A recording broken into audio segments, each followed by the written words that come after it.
The late September sun, a mellow gold peculiar to Oakhaven, Oregon, cast long, mournful shadows across Eleanor Vance's meticulously kept living room.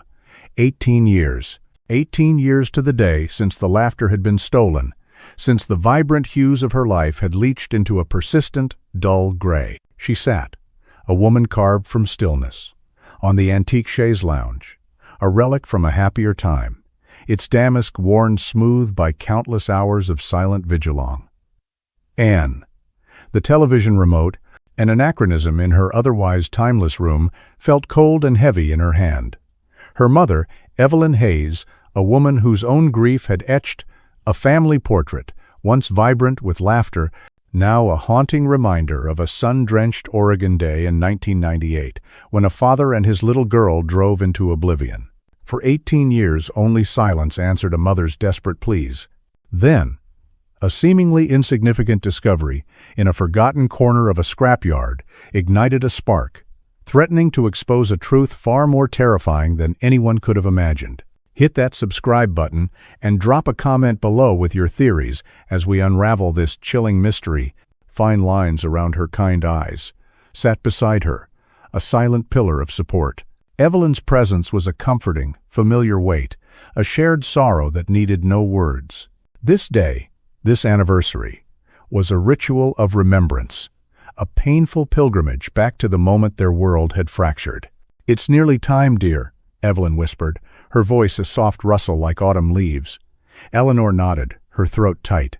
She pressed the volume button, the muted murmur of a daytime talk show giving way to the crisp, authoritative tone of the local Oakhaven news anchor.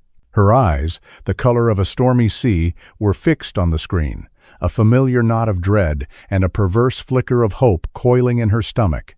For 18 years on this very day, she had paid the local stations, Oakhaven's Channel 6, and even the slightly larger network affiliate in nearby Willow Creek, to broadcast the missing persons alert. A digital ghost, a plea cast into the ether, hoping against hope that someone, somewhere, might remember. The commercial break began, a jarring intrusion of cheerfulness. Eleanor's breath hitched. Then, the screen filled with the image that was seared into her soul. Arthur, her Arthur, with his kind eyes, a neatly trimmed auburn mustache, and a smile that could melt glaciers. Beside him, little Clara, 7 years old, her 2 front teeth adorably missing, beaming with an incandescent joy, her pigtails the same vibrant auburn as her father's hair. And next to them, the third member of their ill-fated trio, Arthur's prized possession, a gleaming 1995 cerulean blue Lincoln Town car, a classic he'd lovingly restored. 18 years ago today, the announcer's somber voice intoned, a voice Eleanor knew by heart. Arthur Vance, a respected Oakhaven architect, and his 7-year-old daughter, Clara, disappeared during a planned weekend camping trip to the Redwood National Park. They were last seen heading north on Highway 101, driving their 1995 cerulean blue Lincoln Town Car Oregon license plate AV Clara. If you have any information, any memory, no matter how small, regarding their whereabouts, please contact the Oakhaven Police Department or the confidential tip line displayed on your screen. Eleanor clicked the television off. The sudden silence was a physical blow, amplifying the cavernous emptiness in the room, in her heart. She glanced at Evelyn, whose face was a mask of stoic sorrow. "I think I'll just go upstairs for a moment, freshen up," Evelyn said, her voice carefully neutral. She squeezed Eleanor's hand, a brief, firm pressure, before rising with a quiet grace that belied her 70 years. Eleanor watched her mother ascend the polished oak staircase, each step a familiar echo. Left alone, the silence pressed in, thick and suffocating. She rose, drawn by an invisible thread to the towering mahogany bookshelf that dominated one wall long, and her fingers, long and slender, traced the spines of leather-bound classics, books Arthur had loved, before pausing on a worn, burgundy leather photo album. Its corners were soft, its surface imbued with the oils of her hands from countless mournful viewings. She carried it back to the chaise, opening it with the reverence one might afford a sacred text. Page after page, a chronicle of a life abruptly halted.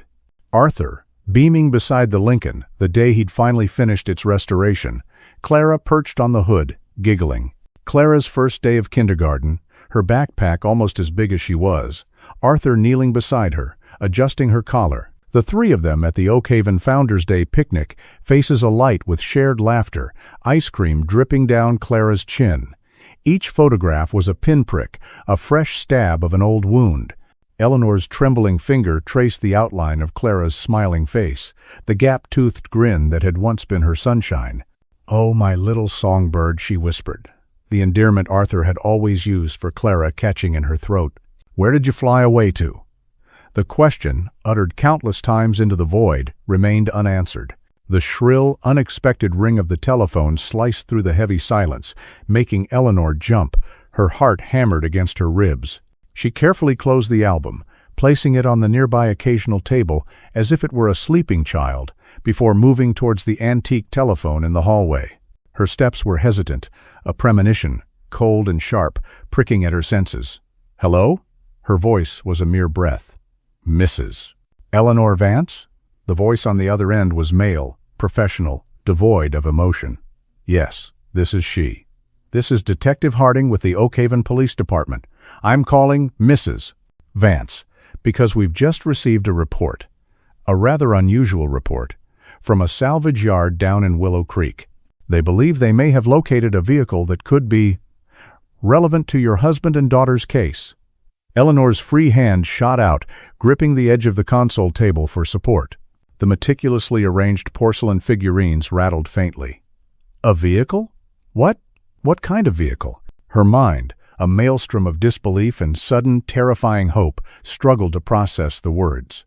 "We'd prefer not to discuss specifics over the phone, ma'am. It's quite a development. Would you be available to come to Willow Creek to potentially identify what's been found? We can dispatch a patrol car to collect you and your mother, if she's with you, in about, say, 20 minutes? Willow Creek. That was a good 45-minute drive south. A salvage yard.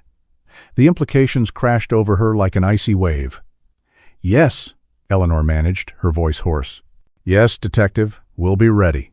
She hung up the phone, her hand shaking so violently she could barely replace the receiver in its cradle. She turned, her legs feeling like lead, and hurried to the bottom of the stairs. "Mother!" she called out, her voice raw, echoing in the sudden stillness of the house. "Mother, the police just called. They found something at a salvage yard in Willow Creek. They think it might be Arthur's car." Evelyn appeared at the top of the stairs, her face ashen, her earlier composure shattered. "Arthur's car? After all this time? What did they find with it?" "They wouldn't say. Not over the phone. But they're sending a car. 20 minutes. Evelyn descended the stairs with surprising speed, her age and weariness momentarily forgotten, replaced by a stark, anxious urgency. "I'm coming with you, Eleanor. Of course I'm coming." They waited, the silence between them now taut with a different kind of tension, a fragile, terrifying hope mixed with an equally potent dread. The minutes stretched into an eternity. What would they find? After 18 years of nothing, of clinging to the faintest wisps of possibility, could this be it? The beginning of an answer, or the confirmation of their deepest fears? The pristine order of Eleanor's home suddenly felt like a facade, a carefully constructed defense against a chaos that had always lurked just beneath the surface, a chaos that was now, perhaps, about to break free. The cerulean blue Lincoln, a ghost from their past, was threatening to rematerialize, and with it, the untold story of that lost September weekend. The wail of a distant siren, growing steadily closer, signaled the arrival of their escort and the start of a journey into a past Eleanor had both longed for and dreaded to unearth. The polished wood of the photo album on the table seemed to gleam faintly in the afternoon light, its burgundy cover holding secrets that were, perhaps, no longer content to remain dormant. The shadows in the room seemed to deepen, and for the first time in a long while, Eleanor felt a chill that had nothing to do with the autumn air. It was the chill of the unknown, of a door creaking open after nearly 2 decades of being sealed shut. The drive to Willow Creek was a blur of passing landscapes, familiar Oregon pines and rolling hills that Eleanor barely registered. Officer Miller, the young policeman at the wheel, was polite but reticent, offering little information beyond the fact that the salvage yard owner had made the call after seeing the afternoon news broadcast. Eleanor's mind reeled. The news broadcast, her news broadcast. Had her yearly ritual, her desperate message in a bottle, finally washed ashore? Evelyn sat beside her, clutching her handbag so tightly her knuckles were white. Her gaze was fixed on the road ahead, but Eleanor knew her mother's thoughts were miles and years away, lost in the same labyrinth of what-ifs that consumed her own. As they approached the outskirts of Willow Creek, the scenery shifted from pastoral to industrial along and then they saw it. Thorne's Salvage and Reclamation, the sign proclaimed in faded, peeling letters. Police cruisers, their lights casting an eerie blue and red glow in the fading afternoon light, were clustered near a cordoned-off section of the vast, chaotic yard. Yellow crime scene tape, stark and ominous, fluttered in the slight breeze, a grim barrier between the mundane and the potentially horrific. Eleanor's stomach twisted into a knot so tight she could barely breathe. This was Relong, and, after 18 years of dreaming, of imagining, of despairing, this was undeniably Relong. And Officer Miller parked the cruiser and led them through a maze of rusting hulks, mountains of twisted metal, and piles of discarded tires towards a small group of people gathered around something obscured from their view. A tall, stern-looking man in a rumpled suit detached himself from the group as they approached. "Detective Harding," Officer Miller said. "This is Mrs. Vance and her mother, Mrs. Hayes." Detective Harding nodded, his expression carefully neutral, but his eyes held a flicker of something Eleanor couldn't quite decipher. Pity, perhaps, or a weary resignation. "Mrs. Vance, Mrs. Hayes. Thank you for coming so quickly. I'm Detective Harding, Oak Haven PD, lead on this development." "What is it?" Eleanor's voice was surprisingly steady, a thin veneer of calm over the roiling turmoil within. "What did you find?" Detective Harding hesitated for a fraction of a second, then stepped aside, revealing the object of the commotion. Eleanor's legs buckled. Evelyn gasped, a sharp, ragged sound, and gripped Eleanor's arm for support. There, crushed almost beyond recognition, its once gleaming cerulean blue paint, now a patchwork of rust, grime, and dull, exposed metal, was a Lincoln Town car. The front end was mangled, the roof caved in on one side, but there was no mistaking the distinctive lines, the sweep of the rear fender, the ghostly outline of where the chrome trim had once adorned its majestic length. This was Arthur's car. The car he had poured his heart and soul into restoring. The car he and Clara had driven away in, waving goodbye, on that bright, hopeful September morning 18 years ago. The car that had vanished from the face of the earth, taking her husband and daughter with it. And now it was here, a mangled, silent testament to a journey that had ended in unimaginable tragedy, unearthed in a graveyard of forgotten metal, on the very day its absence screamed loudest in her heart. The silence of the junkyard seemed to roar in Eleanor's ears, a deafening crescendo of grief, shock, and a terrifying, burgeoning dread. The questions, held at bay for so long, now surged forth with an overwhelming force. Where had it been? And more importantly, where were Arthur and Clara? The air in Thorne's Salvage and Reclamation hung heavy, thick with the smell of rust, oil, and damp earth. Eleanor felt as though she were moving through water, each step an effort, her gaze fixed on the mangled carcass of the cerulean blue Lincoln. It lay there like a fallen beast, its once proud form contorted into a grotesque parody of itself. The setting sun cast long, distorted shadows, painting the scene in hues of orange and purple, adding a surreal, nightmarish quality to the already grim tableau. "Oh, Arthur," Evelyn whispered, her voice choked with unshed tears. She clung to Eleanor's arm, her slight frame trembling. Eleanor approached the vehicle slowly, as if in a trance. The Lincoln had been partially crushed, its passenger side bearing the brunt of some immense force.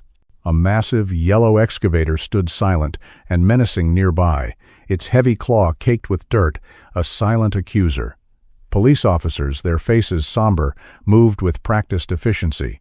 Some were meticulously photographing every angle of the wreck, their flashes momentarily illuminating the crushed metal along AN. Others were taking precise measurements, their voices low and professional as they called out numbers.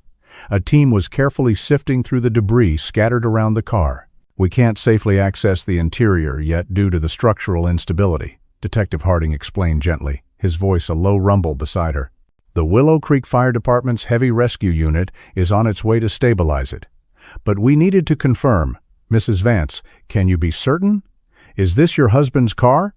Eleanor circled the wreckage, her eyes, sharp despite the haze of shock, scanning every detail. Long Anne.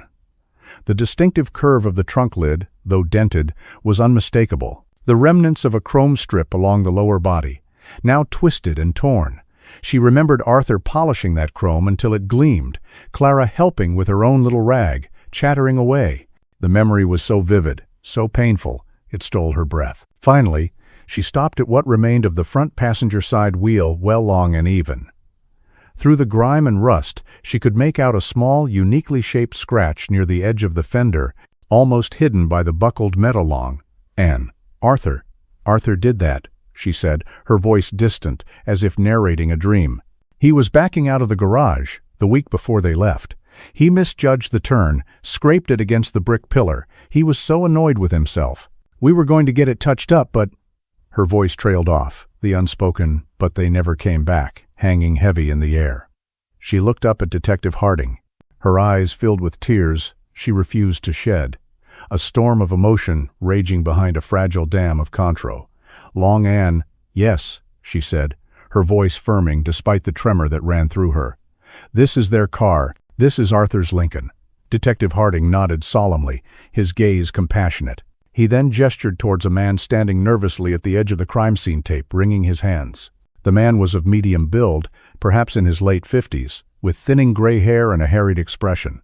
He wore a grease-stained work shirt with Thorne's Salvage embroidered on the pocket. "This is Mr. Marcus Thorne, the owner of the Junkyard," Harding said. "He's the one who contacted us." Marcus Thorne stepped forward hesitantly, wiping his grimy hands on an equally grimy rag before, seemingly remembering himself, stuffing it into his back pocket. "Ma'am," he began, his voice rough, "Mrs. Vance, I am so profoundly sorry. I had no idea about the car's history. I swear on my life. It was just another piece of scrap scheduled for the crusher this morning." His eyes flicked towards the silent excavator. "I was in my office, catching up on paperwork, had the local news on, and then I saw your segment. The picture of the car, the license plate, it just clicked. I recognized it instantly. Called the police right away." "How did it get here?" Eleanor demanded, her voice sharper than she intended, cutting through his apology. The grief was momentarily eclipsed by a desperate need for answers.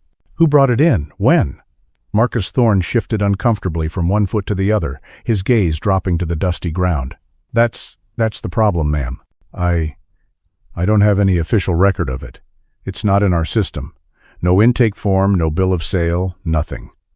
"That sounds highly suspicious, Mr. Thorne," Evelyn interjected, her voice carrying an uncharacteristic edge of steelong, and her protective instincts for Eleanor were clearly aroused. Detective Harding held up a placating hand. "Mr. Thorne was the one who alerted us, Mrs. Hayes. He's been cooperative. At this point, we have no reason to believe he was directly involved in its initial appearance here. But the lack of paperwork is indeed a significant concern."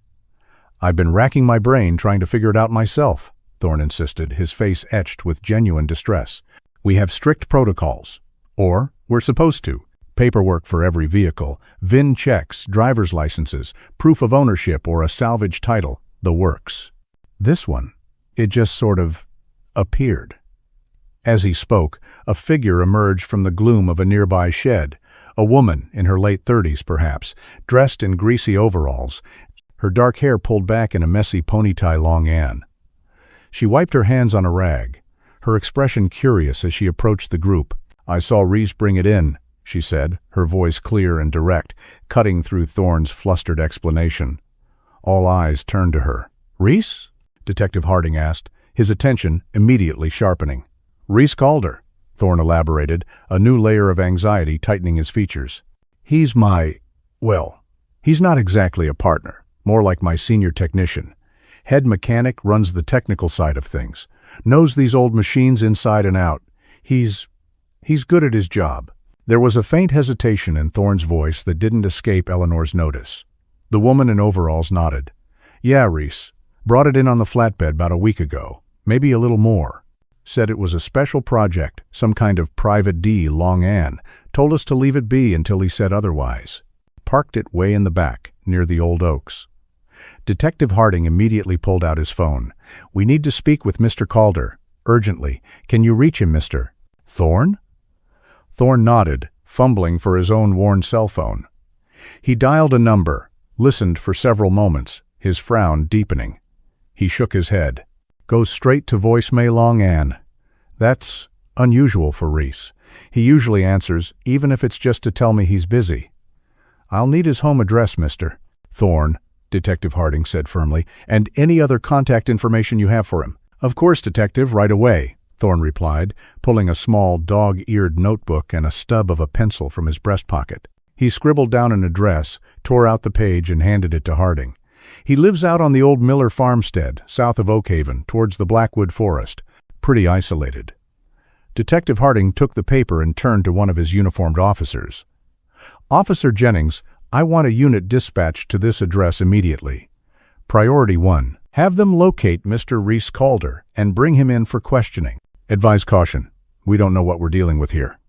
The officer nodded crisply and hurried towards his cruiser. Harding turned back to Thorne. "Is there anything else belonging to Mr. Calder on these premises that might be relevant to our investigation?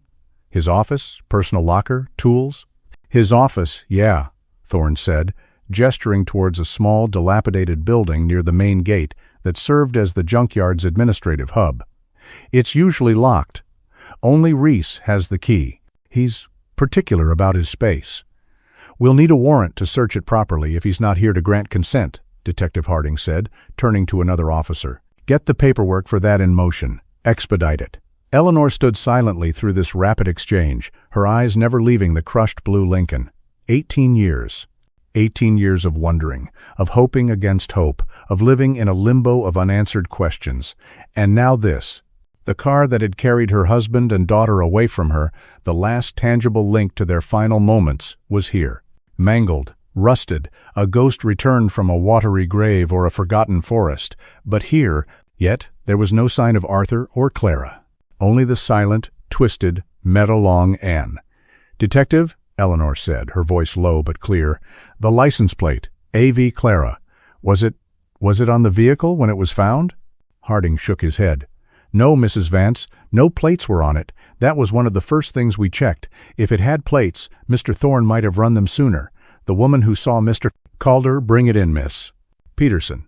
He nodded towards the woman in overalls, who gave a small affirmative nod. She didn't recall seeing plates on it when it arrived on the flatbed either. No plates. Another dead end. Another layer of mystery. "Let's conduct a thorough grid search of the immediate area around the vehicle." Detective Harding instructed his team. "Anything out of place, anything that doesn't belong in a junkyard. Mrs. Vance, Mrs. Hayes." He turned to them, his expression softening slightly. "If you feel up to it, your assistance in identifying any potential personal items, should we find any, would be invaluable. But please, don't feel obligated. This is a lot to process." Eleanor nodded mutely. She had to. If there was even the smallest chance, the faintest trace of Arthur or Clara, she had to be there.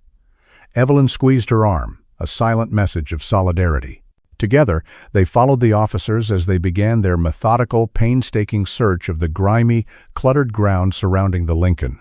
Hours seemed to pass in a slow-motion blur. The sun dipped below the horizon, and portable floodlights were brought in, casting harsh, stark shadows across the junkyard, transforming it into an even more desolate and alien landscape. They examined piles of scrap metal, overturned buckets, discarded engine parts, and patches of oil-stained earth. Every rustle of debris, every glint of metal in the artificial light, sent a jolt of anxious anticipation through Eleanor. But nothing that spoke of Arthur. Nothing that whispered of Clara. Eventually, their search, fruitless and disheartening, led them to the small, run-down office building. They found themselves standing outside a weathered wooden door at the end of a dimly lit corridor. A small brass plaque, tarnished with age, read, "R. Calder, Lead Technician." The door was, as Thorne had said, securely locked. They waited. A silent, tense vigil for either Reese Calder himself to be brought in, or for the warrant that would allow them entry into his private domain. Eleanor leaned against the cool cinder-block wall, a profound exhaustion seeping into her bones.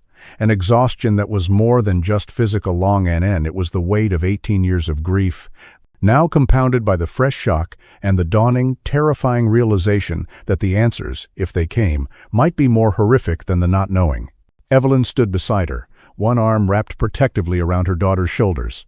Both women were silent, lost in their own private maelstroms of thought, as the evening chill began to permeate the air. The distant sounds of the city, a mournful train whistle, the drone of traffic on a faraway highway, only served to emphasize their isolation, their confinement in this grim, forgotten place. The discovery of the car was a seismic shift, a crack in the wall of silence that had surrounded Arthur and Clara's disappearance for so long. But what lay beyond that crack? Eleanor wasn't sure she was prepared to find out.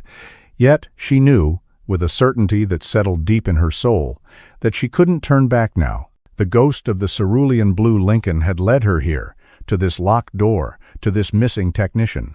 And she had a chilling premonition that Reese Calder, the man who had brought the car to its intended grave, held the key not only to this office, but perhaps to the entire 18-year mystery.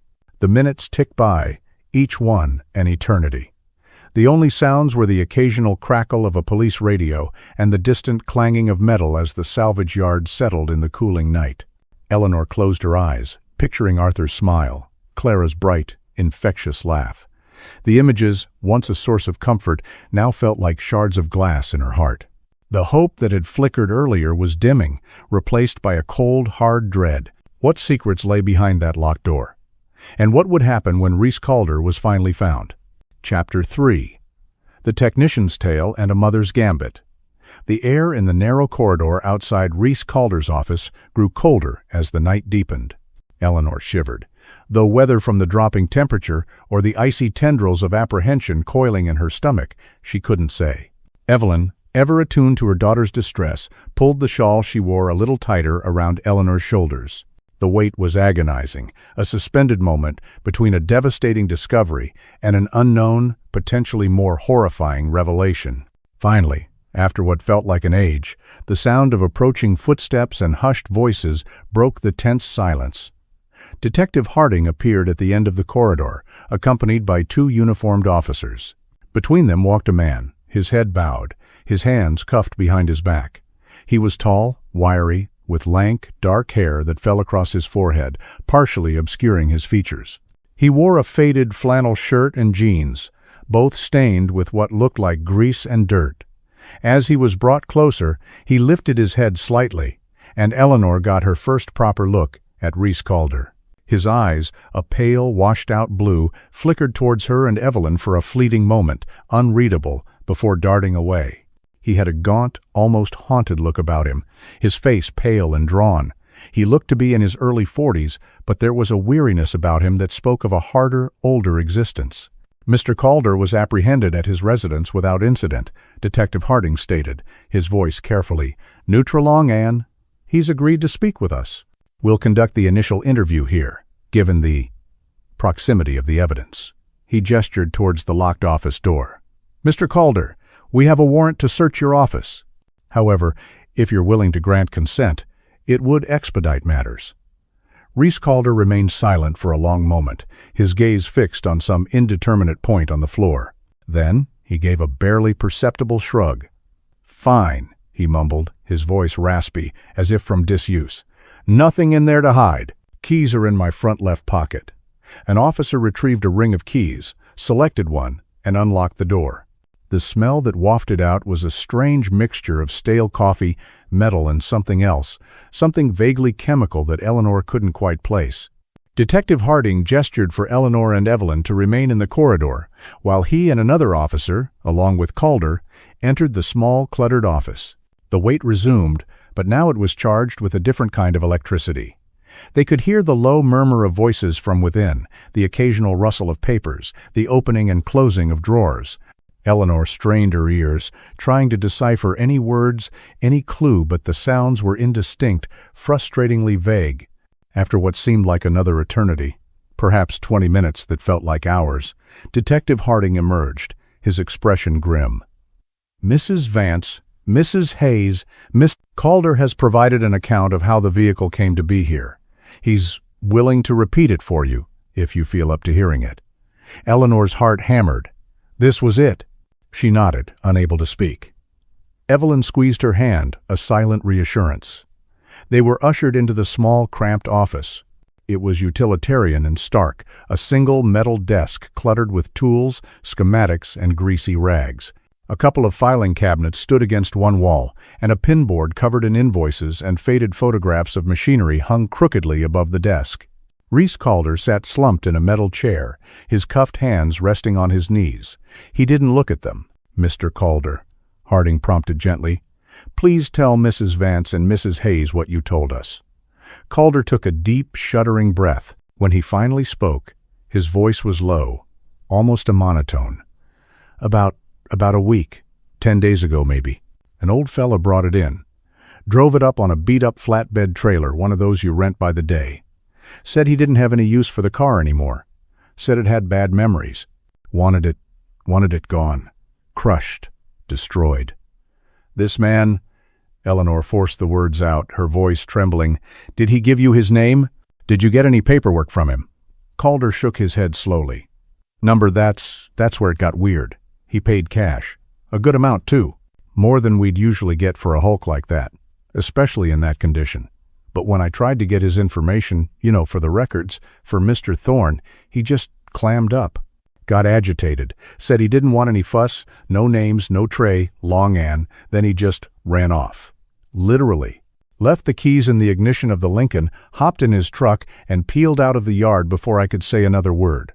I shouted after him, even tried to follow him a few steps, but he was gone." "Can you describe this man?" Detective Harding pressed, though Eleanor suspected he'd already asked this. She needed to hear it herself. Calder furrowed his brow, as if dredging up a distant, fuzzy memory. Tallish, maybe 6 feet, thin, real thin, gray hair, but it looked like it might have been darker once, like it had gone gray prematurely. He had a mustache, a thick one, neatly trimmed. Wore glasses, simple wire-rimmed ones. Dressed, kinda old-fashioned. Khaki pants, a button-up shirt, like a light blue chambray, I think. Spoke real quiet, almost hard to hear him sometimes. Seemed sad and tired. Real tired. Eleanor's breath caught in her throat. Her hand flew to her mouth, stifling a gasp. Evelyn's grip on her arm tightened painfully. The description, it was Arthur. Taller than the average lean build, the auburn hair that would now, undoubtedly, be gray or white. The mustache he'd always worn. His preference for simple, practical clothes. Even the quiet voice. It was Arthur. Aged by 18 years of unimaginable hardship, but undeniably Arthur. "Mrs. Vance?" Detective Harding's voice was gentle, concerned. "Are you saying this description matches your husband?" Eleanor could only nod, tears finally spilling over, tracing hot paths down her cold cheeks. It could be. The height, the build, the mustache. Arthur always wore button-up shirts, even on weekends. He would be in his late 60s now. It sounds like him." The words were a torrent of disbelief and a wild, surging hope so fierce it was terrifying. Arthur was alive? After all this time? Evelyn, however, looked skeptical, her brow furrowed in confusion. "But Eleanor, that doesn't make any sense. Why would Arthur get rid of the Lincoln? He loved that car. It was his pride and joy. And why now? After 18 years of silence? And where's Clara? If Arthur is alive, where is our Clara?" The questions hung in the air, heavy and unanswerable. Eleanor's mind reeled. If it was Arthur, what had happened to him? Why had he waited so long? And the most agonizing question of all, where was their daughter? Had she been with him? Had something happened to her? "How old would you estimate this man to be, Mr. Calder?" Harding asked, his gaze steady on the technician. "Hard to say, really," Calder replied, still not meeting their eyes. Maybe late 50s, early 60s. Could have been younger, though. Like I said, he looked weathered, like he'd seen a lot of trouble. This is a significant development," Harding said, his voice carefully measured.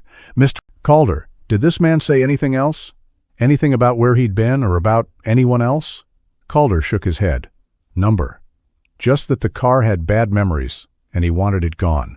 Seemed desperate to get rid of it, to be honest, like it was burning a hole in his pocket or his conscience. The office fell silent, the only sound Eleanor's ragged breathing. Arthur, alive, bringing his own car to a junkyard to be destroyed. It was almost too much to comprehend. Was it a sign, a cry for help, or something far more sinister? "We'll need you to come down to the station, Mr. Calder," Harding said eventually. "Make a formal, detailed statement. Perhaps work with a sketch artist." Calder nodded mutely, a flicker of something. Fear? Resignation? In his pale eyes. As the officers prepared to escort Calder out, Eleanor felt a sudden, inexplicable urge. Something wasn't right. The story was too neat, yet too unbelievable. If Arthur was alive and in Oakhaven, or Willow Creek, why hadn't he come to her?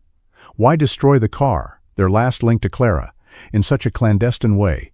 "Detective Harding," Eleanor said, her voice surprisingly firm, "before Mr. Calder leaves. May I ask him one more question?"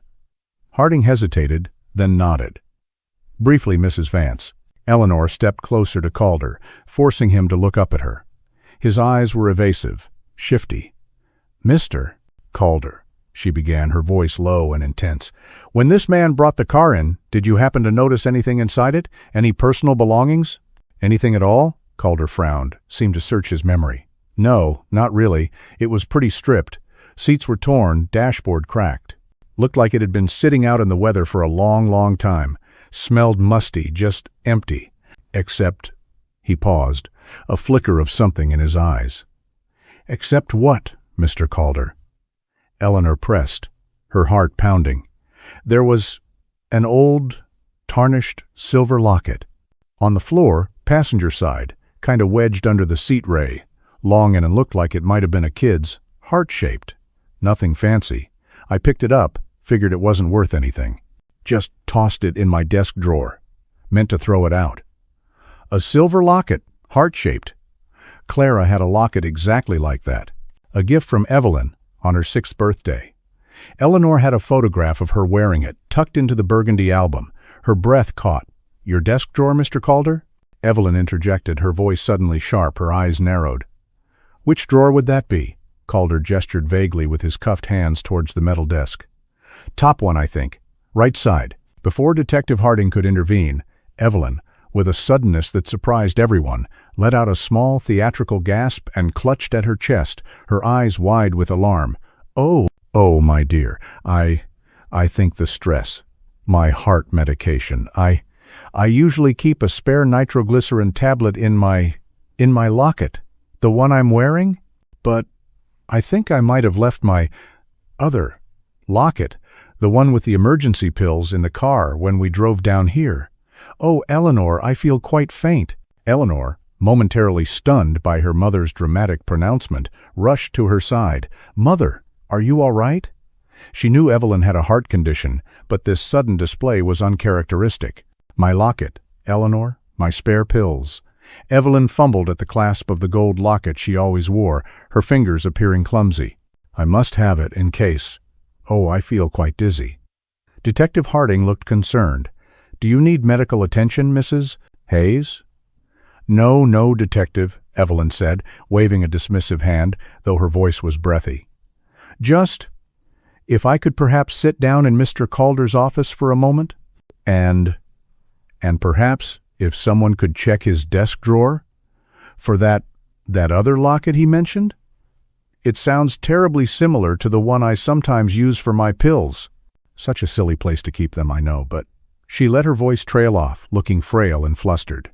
Eleanor understood instantly. It was a gamble, a desperate, brilliant ploy. Her mother was creating an excuse, a reason to get into that desk, to see that locket for themselves.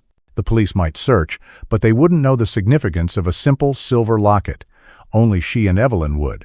Detective Harding, though perhaps a little perplexed by the sudden turn of events, seemed swayed by Evelyn's apparent distress. "All right, Mrs. Hayes, please have a seat. Officer Miller, perhaps you could assist Mrs. Hayes and Mr. Calder. You said the locket was in the top right drawer?"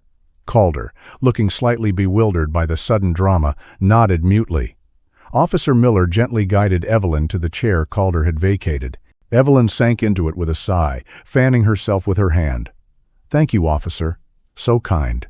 Now, that drawer, if you wouldn't mind."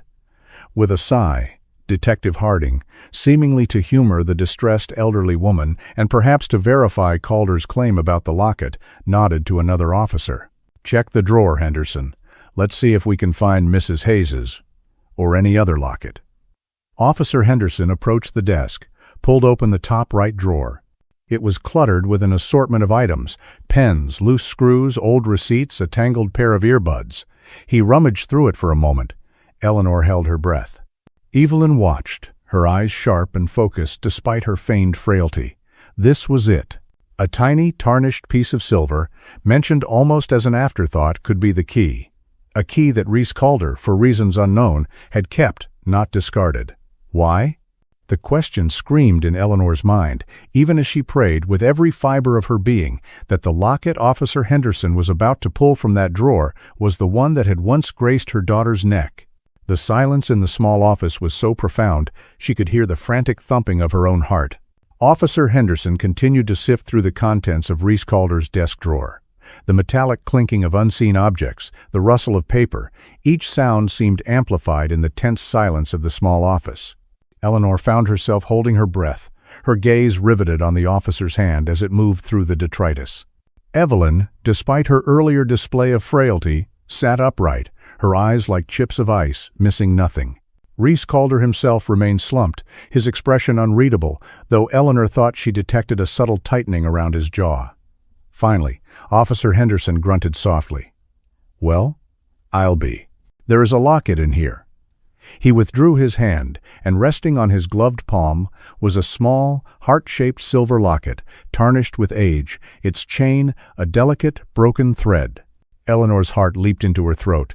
It was undeniably, unmistakably Clara's locket. She recognized the slightly dented clasp, a result of Clara trying to open it herself when she was younger. She could almost feel the cool metal in her own hand, remember the weight of it, the way Clara would fiddle with it when she was thinking. "Oh, my goodness!" Evelyn exclaimed, her voice a perfect blend of surprise and relief. That looks very much like it. May I see it, officer? Just to be sure it's the one with my compartment." Detective Harding, his expression now one of cautious interest, nodded to Henderson. The officer stepped over and held out the locket for Evelyn to inspect, though he didn't release it into her hand. Evelyn peered at it closely. Yes, the shape is right, and the tarnish, it does look like mine. Such a common design, though, isn't it?" She glanced towards Eleanor, a subtle message in her eyes. "Confirm, but don't reveal too much. Asterisk. It is similar to one my daughter Clara owned," Eleanor said, her voice carefully controlled, though a tremor ran through it. "A gift from her grandmother." She met Calder's eyes for a fleeting second. He looked away quickly, a muscle twitching in his cheek. "Well, Mrs. Hayes," Detective Harding said, "does this particular locket have a compartment for your pills?" Evelyn leaned closer, squinting. It's hard to tell without opening it, Detective. Mine had a tiny, almost invisible hinge on the side." She gestured vaguely. "And a very specific little catch." Officer Henderson, with some difficulty due to his gloves, managed to pry the locket open. It was empty. There was no discernible special compartment, just the shallow indentations where tiny photographs might once have been placed. Evelyn said, feigning disappointment. "No, I don't believe this is mine. After all along, and mine was a bit thicker, I think. And the clasp was different. Oh dear, I must have been mistaken. So sorry to have troubled you. Along Anne." She sighed dramatically. "The stress of the day, you know." Eleanor marveled at her mother's performance. She had confirmed what they needed to know, that Calder had indeed kept Clara's locket, without revealing its true significance to the police or, more importantly, to Calder himself. The question remained, why had he kept it? And why lie about its origins now, attributing it to a random find in the Lincoln? "No trouble at all, Mrs. Hayes," Harding said, though a slight frown creased his brow. He took the locket from Henderson, turning it over in his own gloved fingers. "Still, an interesting find. Mr. Calder, you're certain you found this in the Lincoln?" "Yeah," Calder mumbled, his gaze fixed on the floor. "Like I said, under the seat. Must have been there for years." "We'll log it as potential evidence," Harding said, placing the locket into a small, clear plastic bag and sealing it, given its discovery within the vehicle connected to a missing persons case involving a child. As the officers prepared to escort Calder to the station for his formal statement, Eleanor knew they couldn't let this go. The locket was a tangible link, a piece of Clara, and Calder's possession of it, his almost casual dismissal, felt deeply wrong. "Detective Harding," Eleanor said, stepping forward as Calder was led out of the office. "My mother and we would also like to come to the station. Perhaps we can review some of the case files, in light of today's developments." "And the description, Mr. Calder gave of the man who brought in the car. I'd like to work with your sketch artist as well, if possible, based on my memory of my husband." Harding considered her request for a moment. "That's understandable, Mrs. Vance." "Yes, of course. We can arrange for a car to take you both back to Oakhaven. We'll get your formal statements there." The drive back to Oakhaven was tense and largely silent. Eleanor and Evelyn were in the back of a police cruiser, the city lights of Willow Creek receding behind them.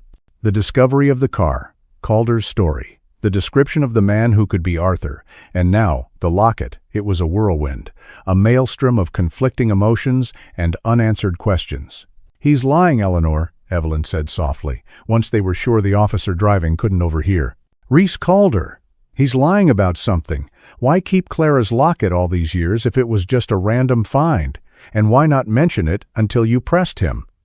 "I know, Mother," Eleanor whispered back. "It doesn't make sense. If that man truly was Arthur, and he simply abandoned the car with Calder, why would Calder keep the locket? Unless Calder knew its significance. Or unless his story about the old fella is a complete fabrication. And if it was Arthur," Evelyn mused, her voice troubled, "why would he be alive all this time and not contact you? Why destroy the car? And where is Clara in all of this?" The questions circled, relentless and unyielding. Back at the Oakhaven Police Department, the atmosphere was somber but efficient.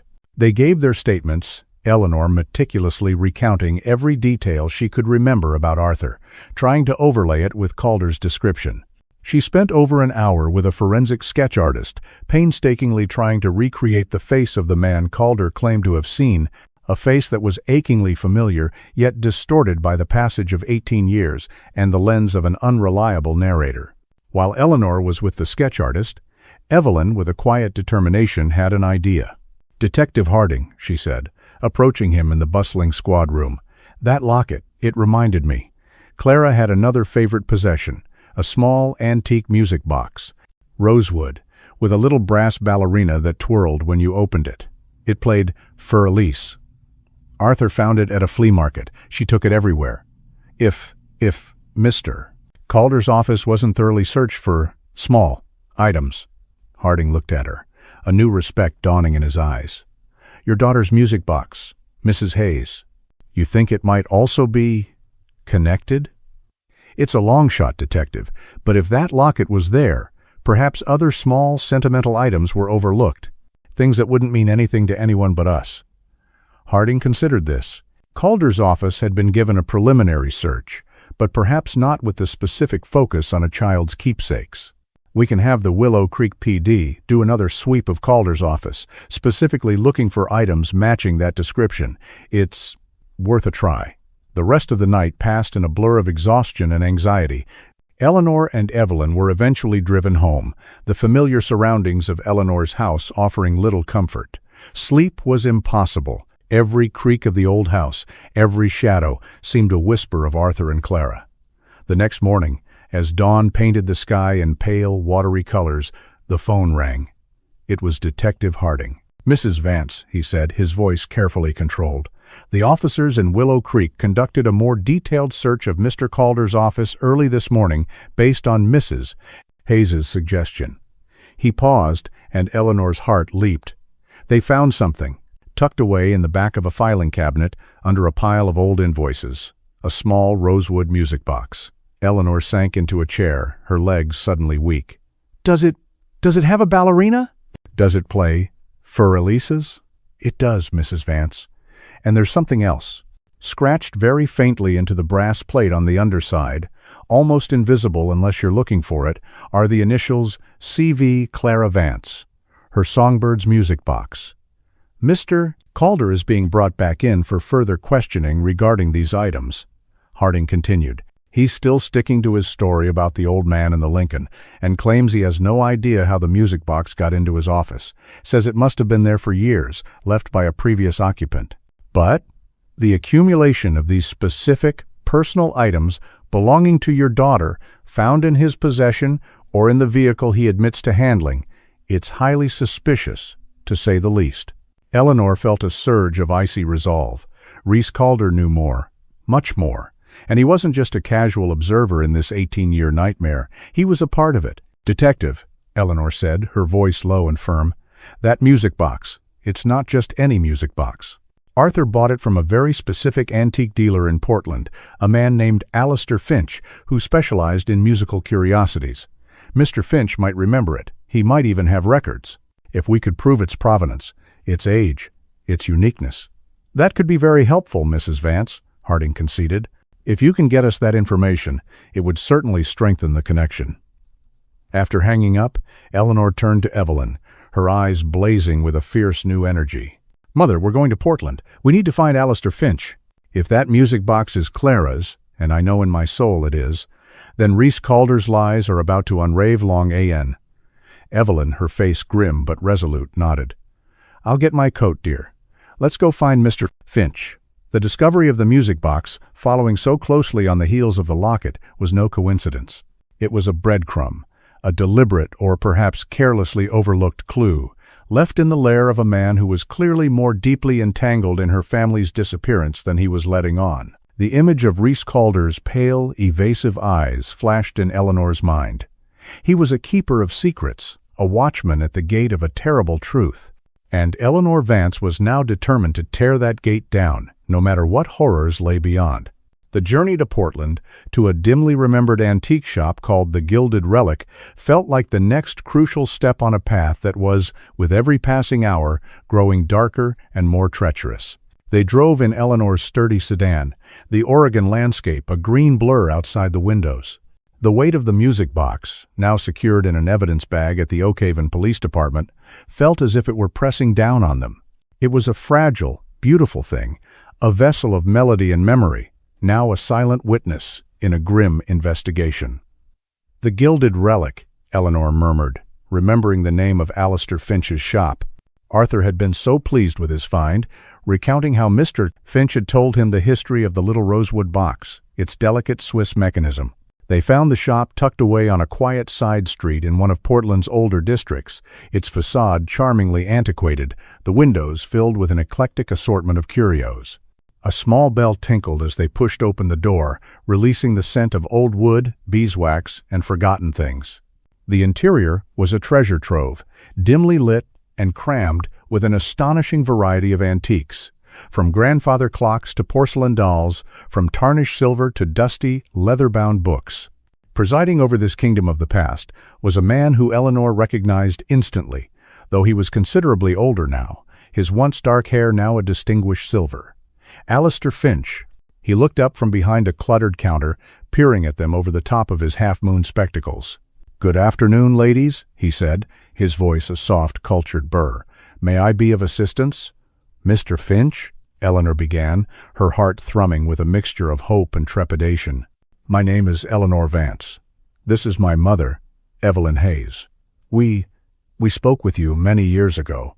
My husband, Arthur Vance. He purchased a small rosewood music box from you. For our daughter, Clara." Alistair Finch's brow furrowed in concentration. "Arthur Vance, Clara, a rosewood music box." He tapped a long finger against his lips. Yes, I believe I do recolong. And a lovely little piece. Swiss movement, I think. Rage, perhaps? Played for Elise? A delightful little ballerina?" Eleanor's breath caught. "Yes, that's the one." "A charming family," Mr. Finch said, a wistful smile touching his lips. "Your husband had a good eye for quality, and your daughter. A bright little thing, as I recall Anne. She was quite taken with the ballerina." He paused, his smile fading slightly. "It was a long time ago. Is there something I can help you with regarding the music box?" "Mr. Finch," Eleanor said, choosing her words carefully, "this is a delicate matter. The music box has resurfaced. In circumstances that are part of a police investigation, we need to confirm, if possible, its authenticity, its approximate age, and any unique identifying features it might have had. Would you have any records from that time? Or would you be willing to examine it if the police were to bring it here?"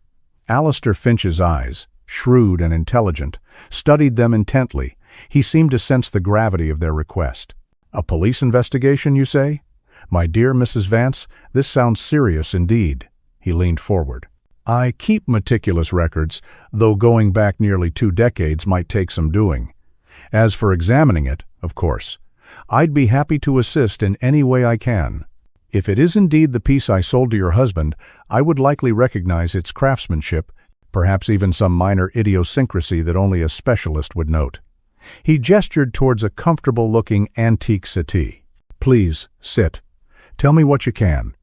While you do, I shall see if my old ledgers can shed any light." As Eleanor and Evelyn recounted the bare essential facts of their ordeal, the disappearance, the recent discovery of the car, the locket, and now the music box in Reese Calder's possession, Alistair Finch listened with rapt attention, his expression growing increasingly grave.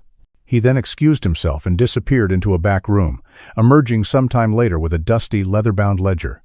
He opened it carefully on the counter, his fingers tracing lines of faded ink. "Ah," he said after a few moments, a note of quiet triumph in his voice. "Here we are. Vance Arthur. 1 rosewood musical casket.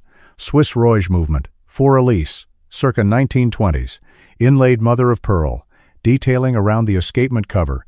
Minor repair to left hinge noted prior to sale. And, yes, I made a small, almost invisible maker's mark of my own on the underside of the brass winding key, a tiny stylized AF. It was a habit of mine with particularly fine pieces I restored." Eleanor's heart soared. Inlaid mother of pear, long and a repaired hinge. His own maker's mark. These were specific, verifiable details. Details that would tie that music box unequivocally to Clara. Details that would shatter Reese Calder's flimsy lies. "Mr. Finch," Eleanor said, her voice thick with emotion, "you have no idea how much this means. Would you be willing to provide this information to Detective Harding of the Oakhaven Police Department?" "Absolutely, Mrs. Vance," Alistair Finch said, his gaze compassionate. "For Arthur and for little Clara. Whatever I can do to help bring clarity to this mystery." Armed with this new, powerful information, Eleanor felt a renewed sense of purpose. The gilded cage of lies that Reese Calder had constructed around himself was beginning to show cracks. Each detail, each piece of physical evidence, was a hammer blow against its fragile walls. The music box, once a symbol of innocent joy, had become a key witness, its silent melody now a song of impending justice. But as they left the gilded relic and stepped back out into the bustling Portland streets, Eleanor couldn't shake a chilling premonition. Unraveling Calder's lies was one thing. Discovering the full, unvarnished truth of what had happened to Arthur and Clara 18 years ago, that was a prospect that filled her with both a desperate longing and a profound, bone-deep dread. The information gleaned from Alistair Finch acted as a potent catalyst. Detective Harding, armed with the specific details of the music box, the Rouge movement, the mother-of-pearl inlay, the repaired hinge, and Finch's own maker's mark, confronted Reese Calder again. The pressure was mounting. Calder, however, remained stubbornly evasive, sticking to his improbable story of the music box being a forgotten relic in his office and the locket a random find. Yet, his composure was visibly fraying. The net was tightening, and Eleanor could sense his growing desperation. 2 days later, as Eleanor and Evelyn were attempting to navigate the strained semblance of a normal evening at home, the phone rang. It was Detective Harding, his voice tight with a new urgency. "Mrs. Vance, mister? Calder has... well, he's changed his tune slightly. He still denies any direct involvement in your husband and daughter's disappearance. But he now claims to have remembered something about the old fella who brought in the Lincoln." Eleanor's breath hitched. "What is it, Detective?" Calder says the man mentioned he was staying at a dilapidated, off-grid cabin somewhere deep in the Blackwood Forest, not far from his own place. He also said the man seemed agitated, talking about needing to settle things and make peace before it was too late. Calder is now offering to take us to the general area where he believes this cabin might be. He says his memory is hazy, but he thinks he could find it. A cabin in the Blackwood Forest. The words sent a chill down Eleanor's spine. The Blackwood was a vast, dense wilderness, largely unpatrolled, a place where someone could disappear without a trace. Could Arthur, if it was indeed him, be living out there, a hermit haunted by the past? "He's offering to lead you there?" Eleanor asked, a knot of suspicion tightening in her gut. "Why the sudden cooperation?" "He claims his conscience is bothering him," Harding replied, a note of skepticism in his own voice. "Says seeing your distress, and with us finding those personal items, it's made him want to help. Frankly, Mrs. Vance, I don't entirely trust him. It feels like a gambit. But if there's even a remote chance your husband, or any evidence related to the case, is at this location, we have to check it out. We're planning a preliminary, discreet search tomorrow morning. Calder will accompany a small team of officers." Eleanor's mind raced. Calder leading the police to a supposed cabin. It felt wrong, too convenient, too controlled by him. "Detective," she said slowly, an idea forming, audacious and risky. "If this man Calder described truly is my husband, or someone connected to him, he might be wary of police. He might flee, or worse. Perhaps if someone he might recognize, someone who wouldn't alarm him, were to approach first." "Mrs. Vance," Harding said sternly, "I cannot authorize a civilian to be involved in a potentially dangerous search operation. It's out of the question." "I understand, Detective," Eleanor said, though her mind was already working, formulating a plan. "Thank you for the update." After she hung up, she turned to Evelyn, her eyes gleaming with a desperate resolve. "Mother, Calder is lying. I feel it in my bones." "This cabin story is a fabrication, a trap, or a misdirection. But if there is something out there, something he doesn't want the police to find directly, or perhaps something he wants to lure someone to, I have to know." "Eleanor, what are you thinking?" Evelyn asked, her voice laced with alarm. "You heard the detective. It could be dangerous." "I know, but I can't just sit here and wait. If Arthur is out there, or if Clara, I have to try. Calder's place, the old Miller farmstead, you said it was near the Blackwood Forest. If the police are going there with Calder tomorrow morning, perhaps we could go out there tonight, just to see, from a distance." Evelyn looked horrified.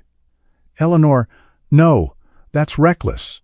We should let the police handle this." But Eleanor was resolute. A fierce, almost primal instinct was driving her, a mother's desperate need to find her child, a wife's undying loyalty. She had to do something, anything, rather than passively wait for news that might never come, or might come too late. Later that evening, under the cloak of a moonless, star-dusted night, Eleanor found herself parking her sedan on a deserted dirt track, a good half-mile from the access road that led to the old Miller farmstead. Evelyn, despite her grave misgivings, had insisted on accompanying her. "If you're going to do something foolish, Eleanor," she'd said, her voice firm, "then I'm going to be there to do it with you." They walked in silence, their footsteps muffled by the pine needles carpeting the forest floor. The air was cold and crisp, smelling of damp earth and pine resin. The sounds of the forest, the hoot of an owl, the rustle of unseen creatures in the undergrowth seemed to amplify the sense of isolation and creeping dread. As they drew closer to where they estimated Calder's property to be, they saw a faint, flickering light through the trees. It was Calder's farmhouse, a dilapidated two-story structure, its windows dark save for one downstairs room where a dim yellow light glowed. There was no sign of movement, no sound other than the sighing of the wind through the pines. "What now, Eleanor?" Evelyn whispered, her breath misting in the cold air. "We wait," Eleanor whispered back. "We watch. If he's planning something for tomorrow, perhaps he'll make a move tonight." Hours passed. The cold seeped into their bones. Doubt began to gnaw at Eleanor. This was madness. What did she expect to see? What could they possibly achieve by huddling in the freezing darkness? Just as she was about to suggest they leave, they heard the distinct sound of an engine. Headlights cut through the trees, approaching Calder's farmhouse from the main road. A dark-colored pickup truck, its engine rumbling, pulled into Calder's yard. Two figures emerged. One was unmistakably Reese Calder. The other was a man Eleanor didn't recognize. Taller, broader, with a menacing aura even from this distance. They watched as Calder and the unknown man entered the farmhouse. A few minutes later, lights came on in an outbuilding, a large barn or workshop set back from the house. The two men emerged from the house and walked towards the barn. "Who is that with him?" Evelyn breathed, her voice tight with apprehension. "I don't know," Eleanor said, her own unease growing. "But he doesn't look like a friendly visitor." Suddenly, the plan that had been nebulously forming in Eleanor's mind crystallized. It was risky, terrifyingly so, but the alternative, doing nothing, letting Calder control the narrative, was unbearable. "Mother," she said, her voice low and urgent, "I need you to do something for me. Something very important. Tomorrow morning, when Detective Harding and his team are supposed to meet Calder here, I need you to call Harding. Tell him I had a premonition. Tell him I felt compelled to come out here early, on my own. Tell him my car is broken down on the access road leading to Calder's farm, not far from the main highway. Make it sound convincing, as if I'm stranded, alone, and a little panicked." Evelyn stared at her, aghast. "Eleanor, what are you planning? You can't mean to confront them yourself." "That man with Calder, he looked dangerous." "I'm not going to confront them directly," Eleanor said, though her heart was hammering against her ribs. "But if Calder thinks I'm stranded out here, alone, vulnerable, perhaps he'll see an opportunity. Perhaps he'll come looking for me, to help. If he's planning to lead the police on a wild goose chase tomorrow or to some fabricated cabin, my being stranded might disrupt his plans. It might force his hand. It might make him reveal something." "This is insane, Eleanor," Evelyn hissed. "It's too dangerous." "The most dangerous thing, Mother, is doing nothing.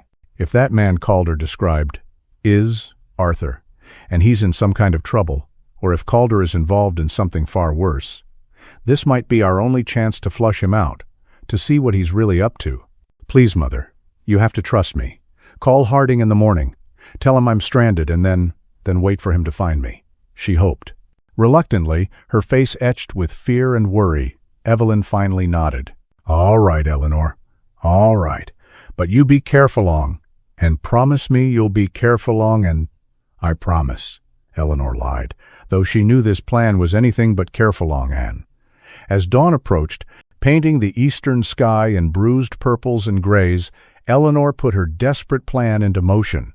She drove her car a short way down the rutted access road leading towards Calder's farm, then pulled over, leaving it partially obstructing the track. She took a deep breath, her nerves screaming, and then began the cold, anxious wait. It wasn't long before she heard the distant rumble of an engine. Her heart leaped. It was earlier than she'd expected the police to arrive. Headlights appeared, bouncing along the uneven track. It was Calder's pickup truck, and, as she'd half hoped, half dreaded, Reese Calder was alone. He pulled up beside her car, his window rolling down. His pale eyes, shadowed in the dim morning light, regarded her with a carefully constructed look of surprise. "Mrs. Vance, what on earth are you doing out here, and at this hour?" Eleanor feigned distress, her voice trembling slightly. "Oh, Mr. Calder, thank goodness, it's my car. It died. I was coming out here. I couldn't sleep." After what Detective Harding said about the cabin, "I know it was foolish, but I felt I had to see for myself. And now I'm stranded." Calder's eyes narrowed almost imperceptibly. A flicker of something unreadable, calculation, opportunity, passed through them. "A cabin, you say? Well, that's unfortunate about your car, Mrs. Vance. Not a good place to be broken down, especially alone." He paused, then a thin, unconvincing smile touched his lips.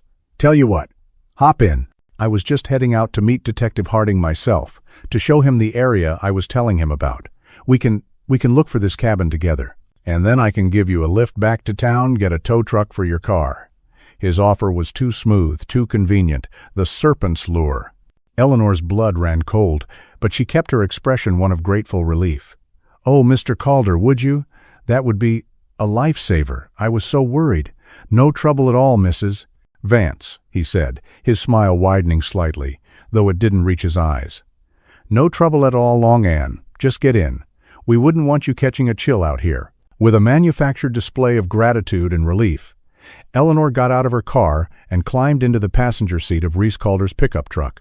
The cab smelled faintly of oil, stale cigarettes, and something else, a metallic, coppery scent she couldn't quite place, a scent that made the hairs on the back of her neck prickle. As they drove away from her disabled car, deeper into the brooding embrace of the Blackwood forest, Eleanor knew she had stepped into the trap. The question was, who was the hunter and who was the prey? She clutched her purse tightly in her lap, her fingers brushing against the reassuring coolness of her cell phone. Evelyn would make the call long and Harding would come. She just had to stay alive, stay alert, and pray that her desperate gamble would pay off, that it would force Reese Calder to reveal the truth he had guarded for 18 long, silent years. The game was afoot, and the stakes were impossibly high. The truck bounced along a barely discernible track, deeper and deeper into the forest. The trees pressed in on either side, their dense canopy blocking out what little light the early morning sky offered. Reese Calder drove in silence, his profile grim, his earlier pretense of solicitude gone, replaced by a tense, watchful energy. Are you sure this is the way to the cabin, mister?" "Calder?" Eleanor asked, her voice carefully neutral, trying to mask the fear that was now a cold, hard knot in her stomach. He glanced at her, his pale eyes glinting. "We're taking a bit of a shortcut, Mrs. Vance.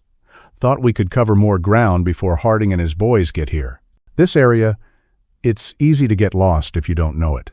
The coppery scent in the cab seemed stronger now, or perhaps it was just her heightened senses. She noticed a dark, stained tarpaulin bundled on the floor behind the seats. Her unease intensified. Suddenly, from the dense woods beside the track, a figure stepped out, blocking their path. It was the man Eleanor had seen with Calder the previous night. Tall, broad-shouldered, his face set in a hard, unyielding expression. He held a hunting rifle, casually but menacingly, in the crook of his arm.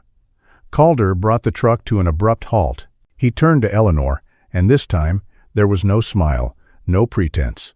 His eyes were cold, flat, like chips of ice. "Change of plans, Mrs. Vance," he said, his voice a low, dangerous growl.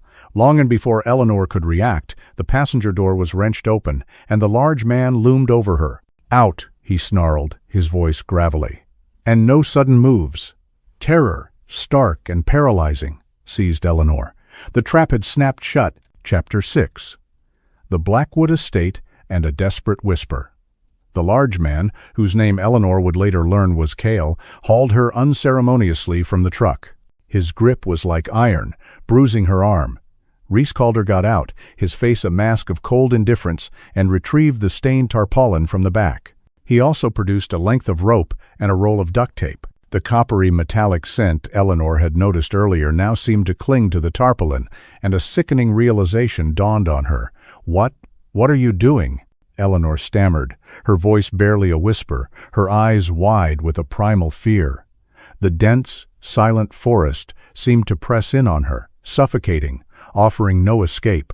"Just a little precaution, Mrs. Vance," Calder said, his voice devoid of any emotion. "Wouldn't want you getting any ideas about running off before we have our little chat." Cale bound her hands tightly behind her back with the rope, his movements rough and efficient. Then Calder slapped a strip of duct tape cruelly across her mouth, stifling her cry of protest.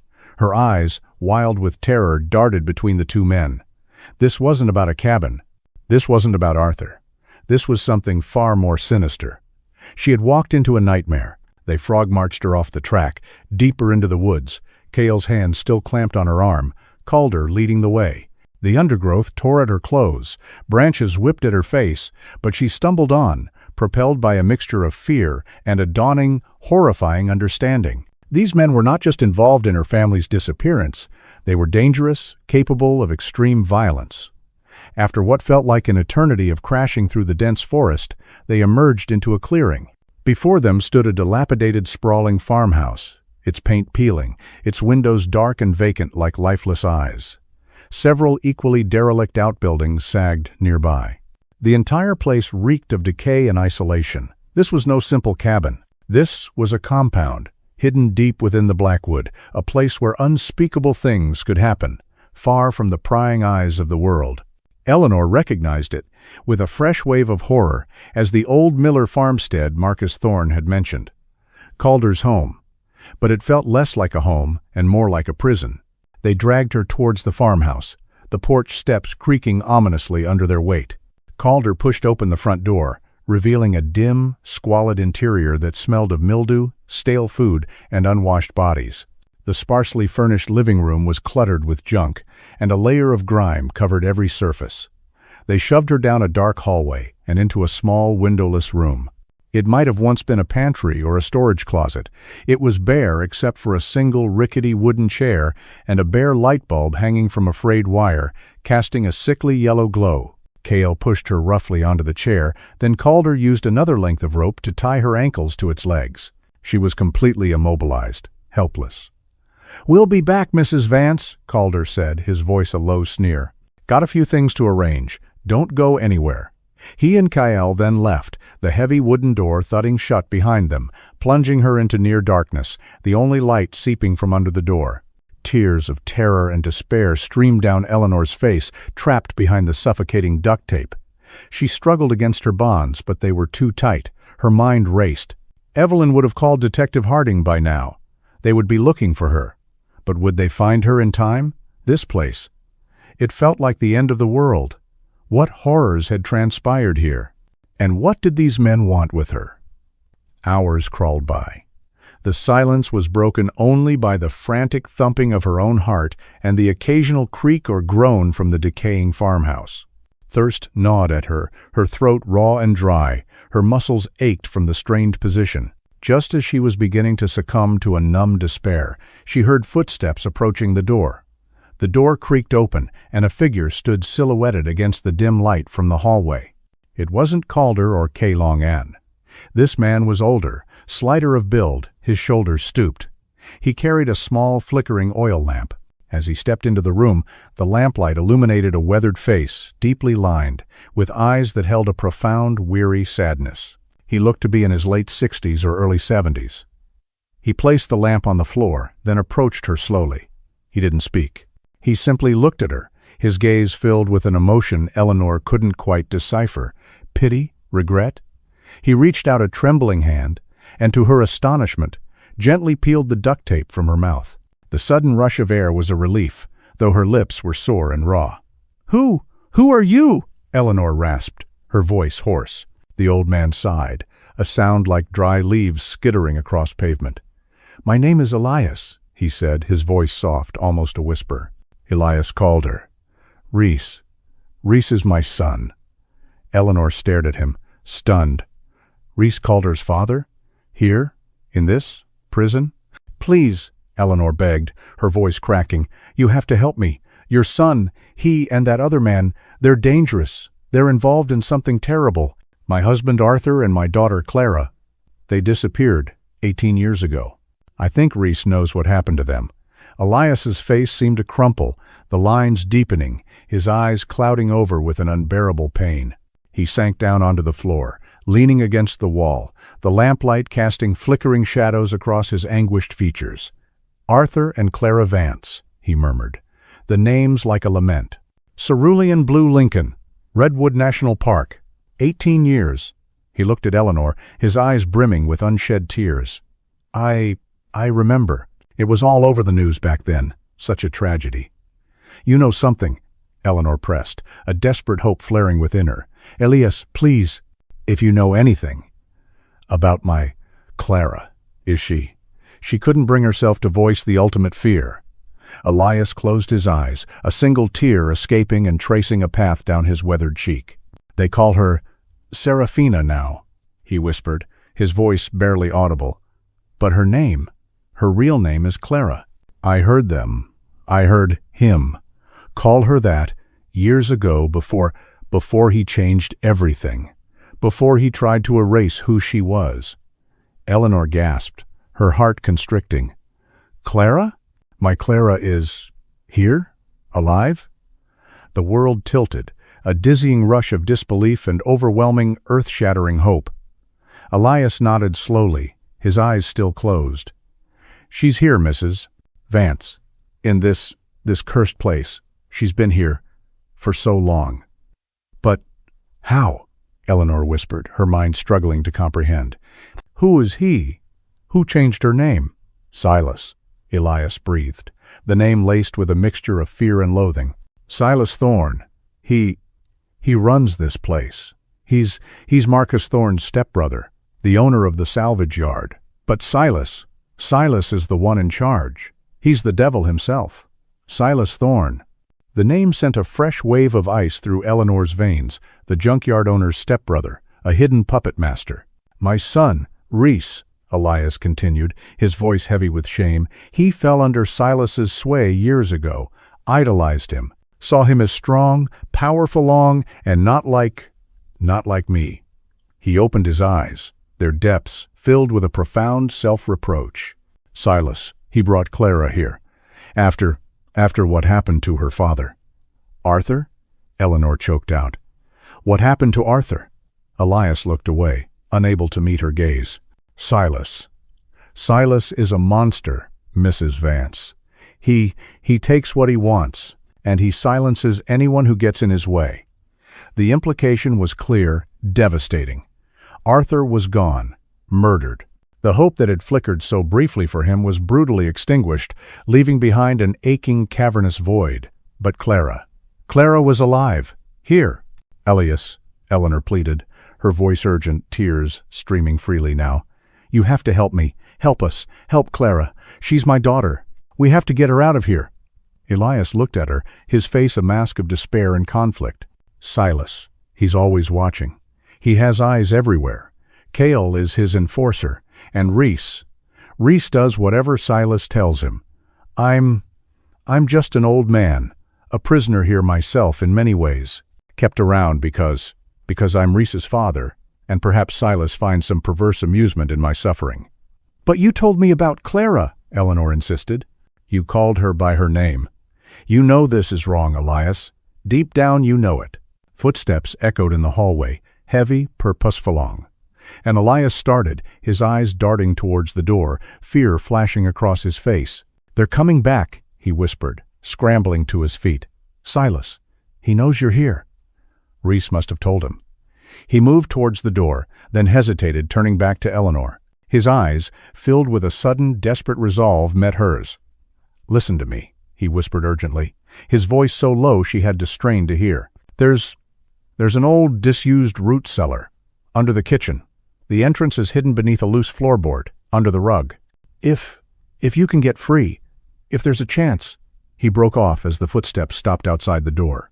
"Don't lose hope, Mrs. Vance," he breathed, his eyes conveying a silent promise, a flicker of defiance, for Clara's sake.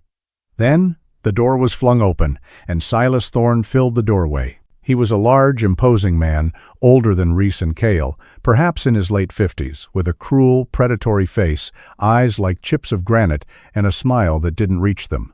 He exuded an aura of cold, calculating menace.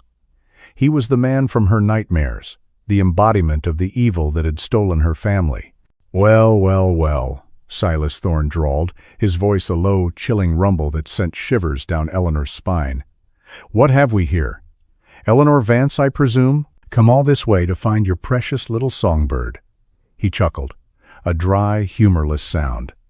"Elias, you old fool, what are you doing consorting with our guest?"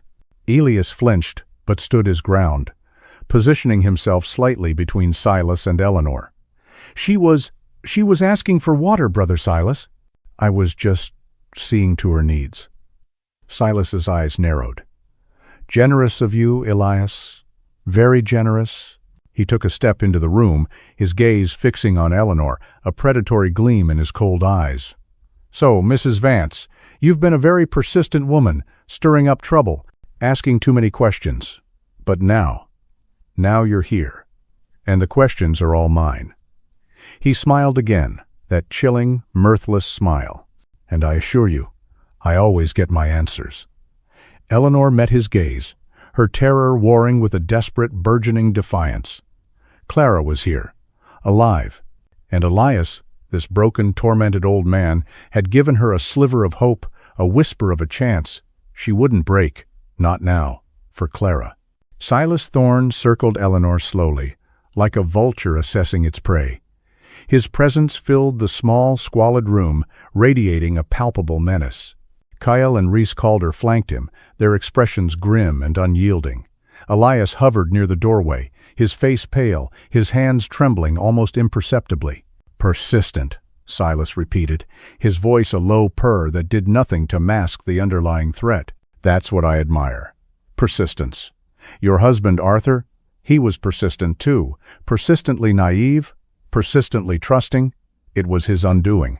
He chuckled, a dry, rasping sound. Eleanor's blood ran cold. "What did you do to him?" she demanded, her voice raw, laced with a grief so profound it was a physical ache. Silas's eyes glinted. "Arthur? Oh, he met with an unfortunate accident. A long time ago. Such a shame. He had such a lovely daughter." His gaze lingered on Eleanor, cold and appraising. "And now, his equally lovely wife has come to join the party. Where is she?" Eleanor spat, her fear momentarily eclipsed by a surge of protective fury. "Where is Clara?" Silas smiled, a slow, cruel stretching of his lips. "Clara? Oh, you mean Serafina. She's around, safe and sound, under my care." He savored the words, his eyes gleaming with a possessive, predatory light that made Eleanor's stomach churn. "Perhaps you'd like to see her? A little family reunion?" Before Eleanor could respond, Silas snapped his fingers. "Cale, bring Serafina." Cale nodded curtly and left the room. Reese Calder shifted uncomfortably, his gaze darting towards his father, then quickly away. Elias remained by the door, his expression a mask of anguish. The minutes stretched into an eternity. Eleanor's heart hammered against her ribs, a wild bird trapped in a cage. Clara. She was about to see Clara. After 18 years, what would she look like? Would she remember her? The thought was both exhilarating and terrifying. Cale returned, and with him, a young woman. She was tall, slender, with long dark auburn hair, the same shade as Arthur's, as Clara's. Her face was pale, her features delicate, but her eyes were vacant, lifeless, staring straight ahead, unseeing. She moved with a mechanical, almost robotic gait, as if her strings were being pulled by an invisible puppet master. Eleanor gasped, her hand flying to her mouth. "Clara?" she whispered, her voice breaking. The young woman didn't react. No flicker of recognition, no change in her blank expression. It was Clara's face, Clara's hair. But the light, the spark, the vibrant spirit that had been her daughter was gone, extinguished, leaving behind an empty shell-long Anne. "Beautiful, isn't she?" Silas purred, his hand resting proprietorially on the young woman's shoulder. "Serafina is very obedient. Aren't you, my dear?" The young woman, Clara, gave a barely perceptible nod, her eyes still fixed on some distant, unseen point. Tears streamed down Eleanor's face. This was her daughter, her vibrant, joyful little songbird, reduced to this automaton. The horror of it was a physical blow, stealing her breath, crushing her spirit. "What have you done to her?" Eleanor choked out, her voice thick with unspeakable grief and rage. Silas chuckled. "Just a little re-education, Mrs. Vance. She's learned her place. She understands who takes care of her now." He gestured towards Eleanor. "Serafina, darling, say hello to our guest." Clara turned her head slowly, her vacant gaze falling on Eleanor. For a fleeting, heart-stopping moment, Eleanor thought she saw a flicker of something in those empty eyes. Confusion? A dawning recognition? But it was gone as quickly as it appeared, replaced by the same unnerving blankness. She said nothing. "A bit shy, perhaps," Silas said, his tone mocking. "She'll warm up. Now, Mrs. Vance, let's talk about why you're really here.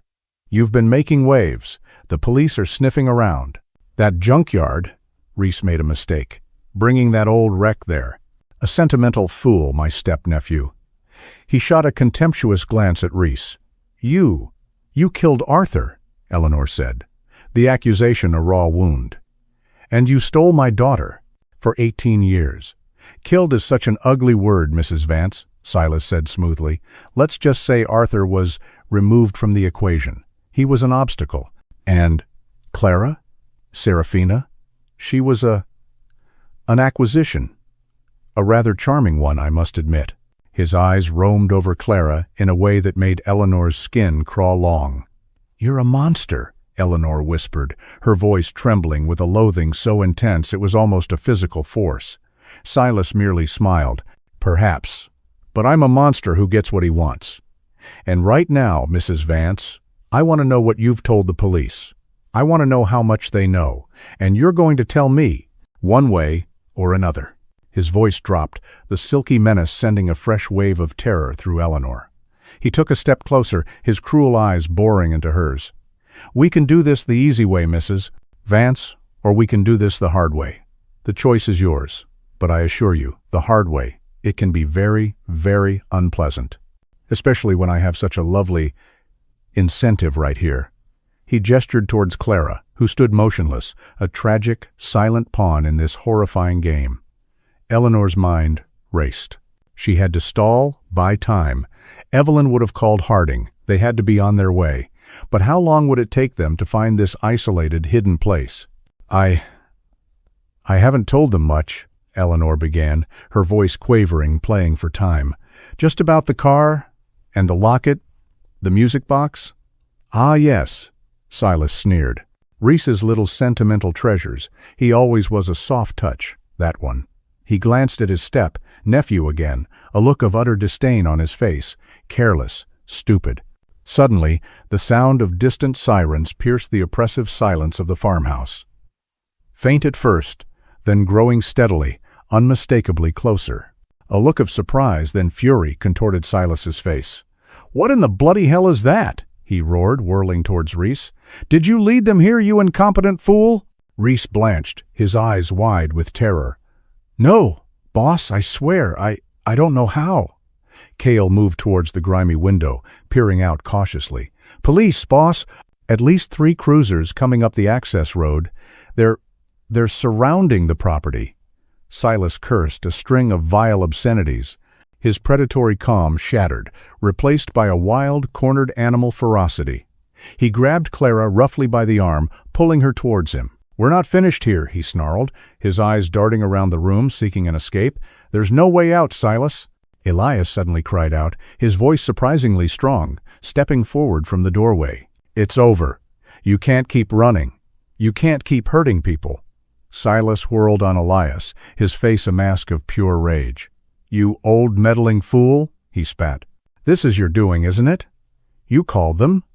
Before anyone could react, Silas lunged, not at Elias, but towards Eleanor. He was fast, brutally strong.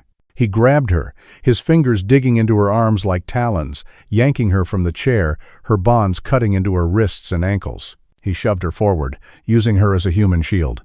"Nobody moves!" Silas bellowed, his voice echoing through the squalid farmhouse, as the sounds of shouting and splintering wood erupted from outside. The police were breaching the house. "I've got a hostage! You try anything and she dies!" He began to back out of the room, dragging Eleanor with him, his eyes wild, his breath coming in ragged gasps. Reese and Cale looked panicked, unsure what to do. Clara stood frozen, her vacant eyes fixed on the unfolding chaos. As Silas backed into the hallway, still clutching Eleanor, Elias made his move. With a cry of desperate courage, the old man launched himself at Silas, tackling him around the legs. It was a surprisingly strong, desperate lunge. Silas roared in surprise and rage, stumbling, his grip on Eleanor momentarily loosening. "Get off me, you old bastard!" In that instant of confusion, Eleanor wrenched herself free, adrenaline giving her a burst of desperate strength. She stumbled away, falling against the wall alongside Silas, enraged, kicked out viciously at Elias, sending the old man sprawling. Then he turned, his eyes blazing with murderous intent, and raised a heavy, ornate letter opener he'd snatched from a nearby table, lunging towards Eleanor. But Elias, with a final, heroic effort, scrambled to his feet and threw himself in front of Eleanor, intercepting Silas's deadly thrust. The letter opener plunged deep into Elias's chest. Elias gasped, a look of profound shock and pain on his face. He crumpled to the floor, a dark stain spreading rapidly across his thin shirt. "Elias!" Eleanor screamed, horror-stricken. At that precise moment, the hallway erupted with armed police officers, their weapons trained, their voices sharp and commanding. "Police! Drop your weapon! Get down on the ground! Now!" Silas, momentarily stunned by the sudden turn of events, by Elias's sacrifice, hesitated for a fatal second. He looked down at the bloody letter opener in his hand, then at the advancing officers, his face a snarl of defiance. He didn't drop the weapon. He lunged. A single shot rang out, sharp and definitive. Silas staggered, a look of disbelief on his face, before collapsing heavily to the floor, the letter opener clattering beside him. Chaos erupted. Officers swarmed the hallway, securing Reese and Cale, who offered no resistance, their faces ashen with defeat. Paramedics rushed in, pushing past Eleanor, their attention immediately focused on Elias, who lay still and silent on the floor. Eleanor, trembling, her legs barely able to support her, stumbled towards him. "Elias," she whispered, kneeling beside him, tears streaming down her face. He opened his eyes, a faint, pained smile touching his lips. "Clara," he rasped, his voice barely audible. "Safe, now." His eyes fluttered closed. A female officer gently touched Eleanor's arm. "Ma'am, you need to come with us. Are you injured?" Eleanor shook her head, numbly allowing herself to be led away.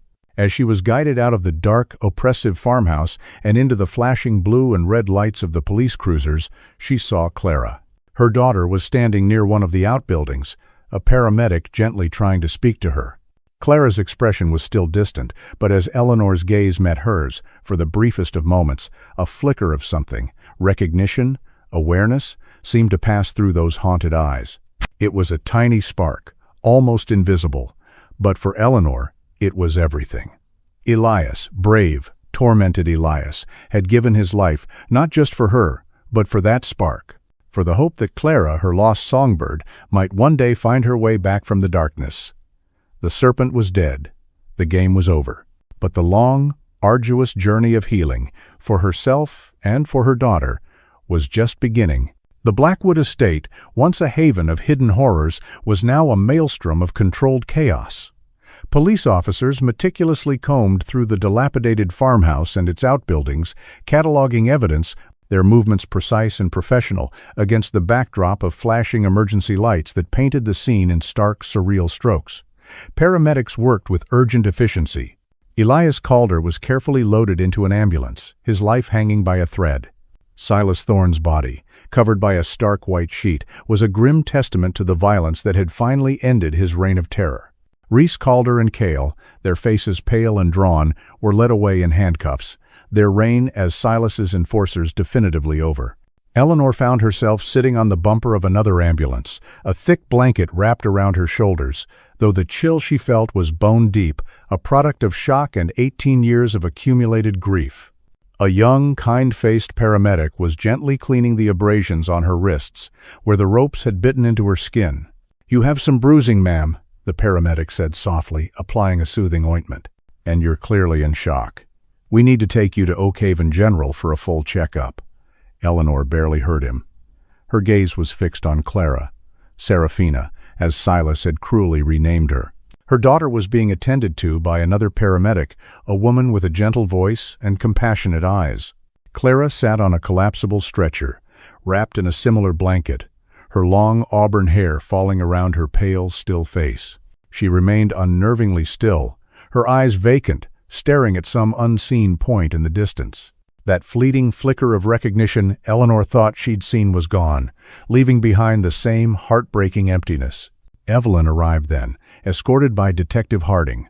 Her face was a mixture of profound relief and anguished concern as she rushed to Eleanor's side, enfolding her in a tight embrace. "Oh, Eleanor, my dear girl, are you all right? We were so worried when you didn't answer your phone after I made the call." Harding and his team, they came as fast as they could. "Clara," Eleanor whispered, her voice hoarse, nodding towards her daughter. She's alive, Mother. But she's not herself." Evelyn followed her gaze, her own eyes filling with tears as she beheld her granddaughter for the first time in 18 years. The vibrant, giggling child she remembered was gone, replaced by this silent, hollow-eyed young woman. The transformation was a brutal testament to the horrors Clara must have endured. Detective Harding approached them, his expression grim but professional. Long N. Mrs. Vance, Mrs. Hayes, I am so profoundly sorry for what you've been through. We're still piecing everything together, but it's clear you've stumbled into something monstrous. Elias Calder, Eleanor said, her voice trembling. The old man? Silas's father? He saved my life. Will he be all right?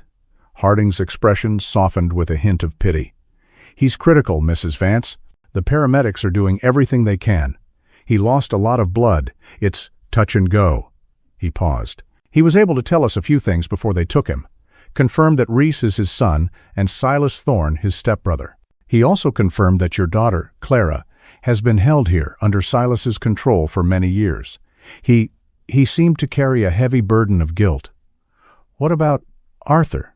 Eleanor forced the word out, dreading the answer but needing to know, to finally, definitively know. Harding's gaze was direct, compassionate. Reese Calder is cooperating now, Mrs. Vance.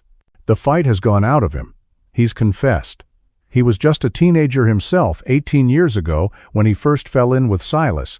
According to Reese, they encountered your husband and daughter near the Redwood National Park. Silas, he had a way of charming people, then turning on them. Arthur, being a kind man, offered them assistance. A ride, perhaps. It was a fatal mistake. Eleanor closed her eyes, the pain a fresh, searing agony. Arthur's kindness, his trusting nature, had been his death warrant. Silas Thorne murdered your husband that same night, Mrs. Vance. Harding continued gently but firmly. He then abducted Clara. Reese admitted to helping Silas dispose of Arthur's body in a remote, unmarked location within the park. He also helped Silas hide the Lincoln deep in the forest, where it remained until Reese, fearing recent developments might lead back to it, moved it to his father's salvage yard with the intention of destroying it permanently. 18 years. 18 years of hoping, of praying, of wondering, and now the brutal, ugly truth. Arthur was gone, murdered on that fateful trip. And Clara had been a prisoner, a victim of unimaginable cruelty for her entire young adult life. The music box, the locket, Eleanor murmured. Reese kept them? It seems so, Harding confirmed. A strange sort of sentimentality, perhaps. Or trophies. With men like Silas and his followers, it's hard to say. He claims he found them in the Lincoln after Silas dealt with your husband. He held on to them. Perhaps a part of him, a very small part, couldn't let go of that connection, however tainted. The ambulance carrying Clara was ready to depart. Mrs. Vance, Mrs. Hayes, the female paramedic said gently, we need to transport your daughter to the hospital, Long Ann. She requires urgent specialist evaluation. The doctors have advised that you both be thoroughly checked as well. Long and you can ride with her if you wish. Eleanor and Evelyn climbed into the ambulance, sitting opposite Clara. The young woman remained unresponsive, her gaze distant. As the doors closed and the vehicle began its journey towards Oakhaven General, Eleanor reached out tentatively, her fingers trembling, and took Clara's cold, limp hand. Clara, darling, she whispered, her voice thick with tears. It's Mommy. And Grandma Evelyn is here, too. We're here now. You're safe. You're finally safe. There was no response, not even a flicker in those vacant eyes. The journey to the hospital was a blur of muted sirens and unspoken prayers. Upon arrival, Clara was whisked away by a team of specialists. Eleanor and Evelyn underwent their own examinations, the physical toll of their ordeal surprisingly minor compared to the emotional devastation. When the doctors finally cleared them, they were led to a quiet, private waiting room.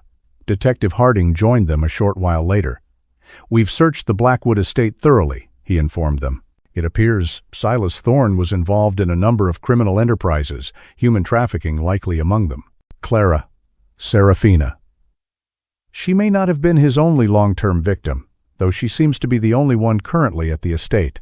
We found evidence suggesting he moved frequently, changing identities, always staying one step ahead of the law, until now. And Arthur's remains? Evelyn asked, her voice barely a whisper. Reese Calder has agreed to lead us to the location, Harding said gently. We will do everything in our power to recover your husband, Mrs. Vance, and bring him home for a proper burial." Long and Eleanor nodded numbly. Closure. A word that felt hollow, inadequate, in the face of such profound, enduring loss. Hours later, a specialist, a kind-faced woman with gentle eyes named Dr. Ramirez, came to speak with them. "Your daughter, Clara, is physically stable," she began, choosing her words carefully, "but psychologically, she has endured severe, prolonged trauma, dissociation, learned helplessness, complex PTSD. These are all strong possibilities. She's nonverbal at the moment and largely unresponsive to external stimuli. It's a protective mechanism. Her mind has retreated to a place where it feels safe." "Will she? Will she ever be herself again?" Eleanor asked, the question a fragile plea. Dr. Ramirez's expression was compassionate but honest. "It will be a long, difficult road, Mrs. Vance. It will require immense patience, unconditional love, and intensive, specialized therapy. There are no guarantees. But there is always hope. The human spirit is remarkably resilient. The fact that she has survived this long, it speaks to an incredible inner strength, even if it's buried deep right now." They were finally allowed to see Clara. She lay in a quiet hospital room, staring blankly at the ceiling. She looked so small, so fragile, despite being a young woman of 25. The lost years, the stolen innocence, hung heavy in the air. Eleanor sat beside the bed, taking Clara's hand again. It was still cold, unresponsive. Evelyn sat on the other side, her face etched with sorrow. "Clara, my sweet songbird," Eleanor began, her voice soft, melodic, just as she used to speak to her little girl. "Do you remember the lullabies I used to sing to you? Hush, little baby. Twinkle, twinkle, little star," she began to hum, then to sing softly. The old, familiar melodies filling the sterile hospital room. She sang of sunshine and rainbows, of puppies and kittens, of all the simple, joyful things that had once filled Clara's world. She spoke of Arthur, of his kindness, his laughter, his love for his little girl long in minutes, stretched into an hour, then 2. Eleanor and Evelyn took turns speaking, reminiscing, their voices a gentle, loving caress in the silence. There was no response from Clara, no sign that she heard or understood. Just as Eleanor's voice was growing hoarse, just as despair was beginning to tighten its icy grip around her heart, Clara's fingers twitched in her hand. A tiny, almost imperceptible movement. Eleanor's breath caught. Her eyes, wide with a sudden fierce hope, met Evelyn's. Then Clara's lips parted. A sound emerged, raspy, hesitant, barely a whisper. Mom? My?" Tears sprang to Eleanor's eyes, overflowing, streaming down her face. She squeezed Clara's hand gently. "Yes, darling," she choked out, her voice breaking. "Yes, it's Mommy. I'm here, my sweet girl. Long and I'm here." Clara's vacant eyes seemed to focus, just for a moment, on Eleanor's face. A flicker of recognition, faint but undeniable, danced in their depths. Then another whisper. "Dad? Die?" The single word, a child's name for her father, tore through Eleanor like a shard of glass. Part of Clara was still that 7-year-old girl, lost and afraid, wondering where her daddy had gone. "Oh, sweetheart," Eleanor sobbed, stroking Clara's hair. Daddy loved you so much. He's watching over us now. He's an angel in heaven." A single tear slid down Clara's cheek, the first outward sign of emotion Eleanor had seen. It was a tiny crack in the wall of ice that had encased her daughter's soul for 18 long years, a fragile, fractured dawn. The road ahead would be unimaginably difficult. There would be setbacks, frustrations, moments of despair. But in that one whispered word, in that single precious tear, Eleanor Vance found the strength to face it. Her songbird had been lost in the deepest, darkest woods, her melody silenced by a cruel, predatory serpent. But now she was home. And with love, patience, and unwavering devotion, Eleanor would help her find her voice again, one broken note, one whispered word at a time. The silence of 18 years had finally been broken, not by a shout, but by the faintest, most precious whisper of hope. And for now, that was enough. It was everything.